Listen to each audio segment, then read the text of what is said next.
సంస్థాగత వేదిక ఇది. గౌరవనీయులైన ముఖ్యమంత్రి గారు, ఉప ముఖ్యమంత్రి వర్యులు, మంత్రివర్యులు, ఆనరబుల్ అడ్వైజర్స్, తెలంగాణ రాష్ట్ర ప్రభుత్వం పక్షాన మరి ప్రజాస్వామ్య ప్రభుత్వంలో, ప్రజాపాలనా ప్రభుత్వంలో ప్రజలకు కళ్ళు, చెవులు, జ్ఞానేంద్రియాలు, పత్రికా ప్రసార సాధనాలు, ఆ సమాచారాన్ని మేధస్సుకు చేర్చి ఉన్నతమైన ఉత్తమమైన మనస్సుతో సానుకూల దృక్పథంతో పాజిటివ్గా స్పందించి ప్రజలకు అందించేందుకు వేంచేసిన పాత్రికేయులందరకు ప్రభుత్వం పక్షాన హృదయపూర్వక స్వాగతం, నమస్సులు.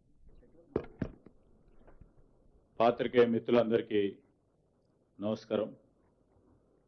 గౌరవ ముఖ్యమంత్రి గారు, ఉప ముఖ్యమంత్రి గారు, సహచర గౌరవ మంత్రులు, అదేవిధంగా పెద్దలు గౌరవ అడ్వైజర్స్తో పాటు ఈరోజు పత్రికల సమావేశానికి సంబంధించిన ముఖ్య ఉద్దేశం డిసెంబర్ 8, 9, 2025 సంవత్సరం 2 సంవత్సరాలు మా కాంగ్రెస్ పార్టీ ప్రభుత్వం ముఖ్యమంత్రి రేవంత్ రెడ్డి గారి నేతృత్వంలో 2 సంవత్సరాలు పూర్తి చేస్తా ఉన్న సందర్భంలో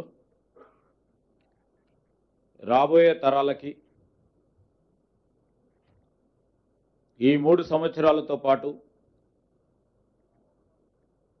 2034 వరకు ఒక ప్రధానమైన అంశంగా తెలంగాణ రైజింగ్ 2047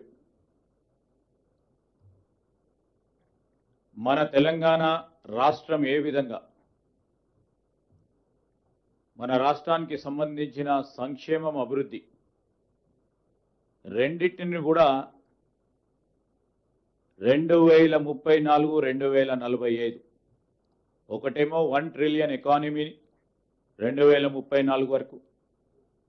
2047 వరకు 3 ట్రిలియన్ ఎకానమీ చేయాలని ఒక సంకల్పంతో రాబోయే తరాలకు సరిపడే అభివృద్ధి అంచనాలు వేసుకోవాలని,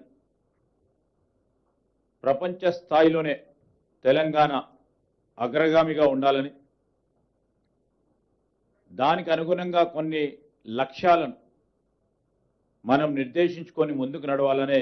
సారాంశం తెలంగాణ రైజింగ్ 2047 సంబంధించి డిసెంబర్ 8, 9 నాడు జరగబోయే ఈ తెలంగాణ రైజింగ్ గ్లోబల్ సమిట్కి సంబంధించి మరి దాదాపు కొద్ది నెలల క్రితం నుంచి మొదలైన కసరత్తు భావి తరాలకు సంబంధించిన ఒక ప్రధానమైన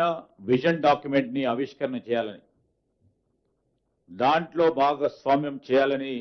ప్రజలందరి దగ్గర నుంచి కూడా మరి అభిప్రాయాలను తీసుకుంటూ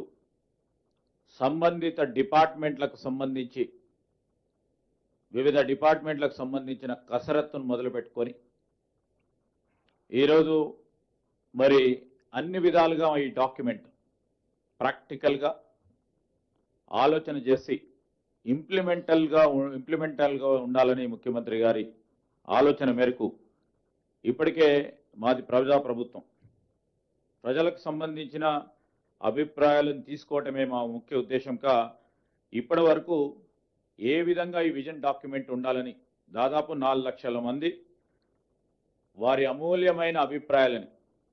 వారి సలహా సూచనలను అందించారు. అంటే 4 లక్షల మంది అంటే దాదాపు రాష్ట్రంలో 1% సంబంధించిన 1% సంబంధించిన మన జనాభాలో ప్రధానంగా దాంట్లో ఉన్నది యువకులు. వారి అభిప్రాయాలను, విలువైన సలహా సూచనలు కూడా ఇవ్వటం జరిగింది. దాంట్లో ఇచ్చిన అభిప్రాయాలకు సంబంధించి వివిధ స్టేక్ హోల్డర్స్ వారి అభిప్రాయాలను తెలియజేయటం జరిగింది. వీరందరూ కూడా కేవలం వీక్షకులుగా కాకుండా వీరందరూ కూడా పాత్రధారులు చేయాలని మా అభిప్రాయం. అన్ని శాఖలకు సంబంధించి, అన్ని అధికారులకు సంబంధించి మేధావులను, అన్ని రంగాలకు సంబంధించిన నిపుణులను, పారిశ్రామికవేత్తలను, సామాజిక స్వచ్ఛంద సంస్థల ప్రతినిధులతో ఇప్పటికే 70 సమావేశాలు మేము నిర్వహించడం జరిగింది. దీంట్లో ఐఎస్బి, నీతి ఆయోగ్ సంబంధించి మరి వారి డాక్యుమెంటరీ తయారీలో వారి సలహా సూచనలు తీసుకుంటూ ఒక ప్రొఫెషనల్గా ఈ కార్యాచరణ తీసుకుపోవాలని ఆలోచన చేస్తూ ఉన్నాం. ఈరోజు మనము ముఖ్యమంత్రి గారి ఆలోచన కానీ మా ప్రభుత్వ ఆలోచన కానీ ఒకరికో ఇద్దరికో సంబంధించిన భవిష్యత్తు కాదు ఇది. 4 కోట్ల మందికి సంబంధించిన భవిష్యత్తు, మన ప్రగతి, మన రాష్ట్ర వృద్ధి అన్ని రంగాల్లో మనం దాన్ని ఉద్దేశించి ముందుకు పోవాలని ఇటు విద్యార్థులు, ఉపాధ్యాయులు, రైతులు, యువత, మహిళలు, కార్మికులు, వ్యాపారవేత్తలు అందరితో కూడా సంప్రదింపులు చేసి ఈ విజన్ డాక్యుమెంట్ తీసుకోవాలనే ఒక ఆలోచన, మరి రాబోయే కాలంలో ఏ విధంగా 3 ట్రిలియన్ ఎకానమీ చేయాలి, దాంట్లో ఏ విధంగా సంక్షేమం కూడా ఒక ప్రధానమైన అంశంగా పూర్తి స్థాయిలో అన్ని రంగాల్లో